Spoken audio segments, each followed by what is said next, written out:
How are you? I hope you all are very fine. Children, we are studying about the judiciary, chapter 5 of your civics book. And today's subtopic is what are the different branches of the legal system? The above case of the dowry death falls within what is considered a crime against society and is a violation of criminal law. In addition to criminal law, the legal system also deals with civil law cases. You read in chapter 4 of how a new civil law was passed in 2006 to protect women against domestic violence. Look at the following table to understand some of the significant differences between criminal and civil law. अब children देखिए, legal system जो होता है different branches होती है हमारे यहाँ, जो न्याय व्यवस्था है उसकी डिफरेंट ब्रांचेस बनाई गई है। पहला तो क्रिमिनल लॉ है, दूसरा सिविल लॉ है।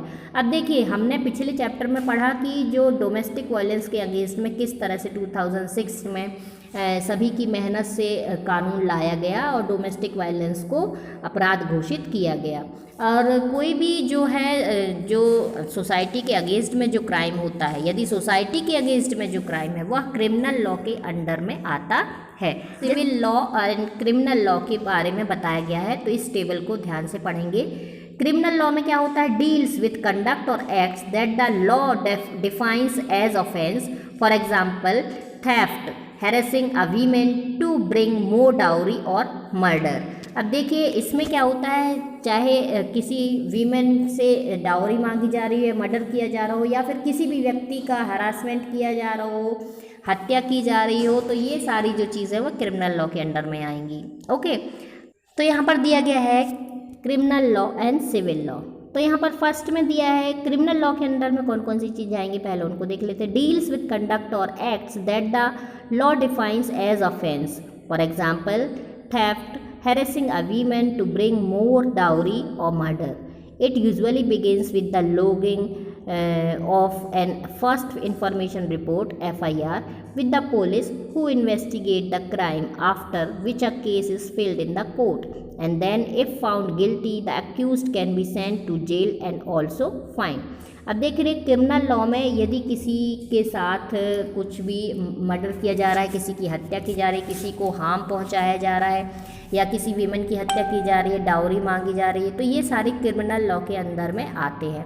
और इसके लिए सबसे पहले स्टेप होता है कि फर्स्ट इन्फॉर्मेशन रिपोर्ट जो है वो पुलिस के द्वारा लिखी जाती है, जो कि जिनके साथ गलत होता है वो लिखवाते हैं, और उसके बाद पुलिस इन्वेस्टिगेट करती है, और पुलिस इन्वेस्टिगेट करने के बाद जो अपनी जो भी बनाती है वो चार्जशीट वो केस कोर्ट में पेश करती है, और यदि जो पर्सन है वो गिल्टी पाया जाता है तो फिर उसे जेल कर दी जाती है। अब सिविल लॉ में क्या होता है? डील्स विथ एनी हार्म और injury to rights of individuals, for example disputes relating to sale of land, purchase of goods, rent matters, divorce cases etcetera. A petition has to be filed before the relevant court by the affected party only. In a rent matter, either the landlord or tenant can file a case. The court gives the specific relief asked for. For instance, in a case between a landlord and a tenant, the court can order the flat to be vacated and pending rent to be paid. अब civil law क्या होते हैं? देखिए, किसी individual को यदि harm पहुंचाया जा रहा है या उसे उसके राइट्स का हनन हो रहा है, तो फिर ये सारी चीज़ें जो है वो सिविल लॉ में आती है। किसी की ज़मीन को कोई हड़प लेता है, या परचेसिंग ऑफ गुड्स है, रेंट मैटर है, डिवोर्स केसेस हैं, ये सारे सिविल लॉ के अंतर में आते हैं। और यदि इसके लिए पिटीशन दाखिल की जाती है कोर्ट में, तो ये जो होता है ये सिर्फ सिविल लॉ के जो कोर्ट होते हैं, जो अफेक्टेड पार्टी होती है वो ही पिटीशन दायर उसमें कर सकती है, चाहे वो रेंट का मैटर हो या और भी दूसरे चीज़ें हों। अब कोर्ट जो है वो यदि उन्हें समझ में आता है डिसीजन में, तो फिर वो जो स्पेसिफिक मैटर होता है उस पर वो रिलीफ जो मांग करता होता है उसे देती है। लैंडलॉर्ड है या टेनेंट है, उन्हें कोर्ट के ऑर्डर्स को मानना होता है। Now does everyone have access to the courts? क्या सभी लोग कोर्ट्स पहुंच सकते हैं? In principle, all citizens of India can access the courts in this country. This implies that every citizen has a right to justice through the courts. As you read earlier, the courts play a very significant role in protecting our fundamental rights. If any citizen believes that their rights are being violated, then they can approach the court for justice to be done. While the courts are available for all, in reality, access the courts has always been difficult for a vast majority of the poor in India. Legal procedures involves a lot of money and paperwork as well as take up a lot of time. For a poor person who cannot read and whose family depends on a daily wages, the idea of going to court to get justice often seems remote. Children, देखिए सभी हमारा जो constitution है वह allow करता है कि जो भारत का सिटीज़न है हर व्यक्ति कोर्ट जा सकता है। और आप पहले ही पढ़ चुके हैं कि जो कोर्ट होते हैं वो हमारे फंडामेंटल राइट्स की रक्षा करते हैं और सभी सिटीजन्स को उनके अधिकार दिलाने का प्रयास करते हैं। यदि सिटीजन्स को लगता है कि कहीं भी उनके अधिकारों का हनन हो रहा है, कोई भी उनके अधिकारों को छीन रहा है, तो वो जस्टिस पाने के लिए, न्याय पाने के लिए कोर्ट जा सकता है। लेकिन ये जो चीज़ें हैं रियलिटी में कोर्ट तक पहुंचना इतना आसान नहीं लगता है। जो अफोर्ड कर सकते हैं वो तो कोर्ट जा सकते हैं, क्योंकि इसमें कुछ खर्च होने के साथ साथ समय भी लगता है। हमारे जो देश का पुअर सेक्शन है वो कोर्ट जाने में उसे दिक्कत होती है, वो और मेजॉरिटी में।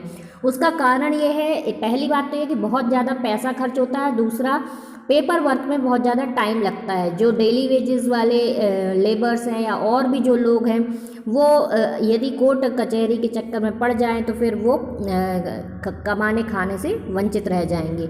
इसीलिए जो मेजॉरिटी पीपल हैं वो कोर्ट नहीं जा पाते हैं हमारे देश में। लेकिन कोर्ट जो है वो सबको न्याय दिलाने के लिए, सबके अधिकारों को सुरक्षित रखने के लिए हमारे देश में प्रतिबद्ध है। Children, you have to read the chapter deeply. I am giving you only summary. इसके बाद एक्सरसाइज आएगी तो वो हम नेक्स्ट टॉपिक में पढ़ेंगे। यहाँ पर कुछ आर्टिकल्स दिए गए हैं, इसको आप देखेंगे कि for the common person access to courts is access to justice. The courts exercise a crucial role in interpreting the fundamental rights of citizen, and as you saw in the above case, the courts interpreted Article 21 of the Constitution on the right to life to include the right to food. They therefore ordered the state to take certain steps to provide food for all, including the midday meal scheme. अब देखिए ये जो story आपको दी गई है, यहाँ पर पूरा इंसिडेंट दिया गया है, इसे आप पढ़ेंगे। मिड डे मील किस तरह से शुरू हुआ और इसके बाद यहाँ पर आप समझेंगे कि आर्टिकल 21 तो जो है हमारा उसमें ऐड किया गया कि सभी को भोजन का अधिकार है, राइट टू फूड सभी को है और यह सबको मिलना चाहिए, और इसलिए मिड डे मील जो स्कीम थी वो उसमें शामिल की गई और उसे शुरू किया गया। तो इसको आप थोड़ा डीपली पढ़ लेंगे चिल्ड्रन। इसके बाद हम एक्सरसाइज करेंगे चैप्टर की।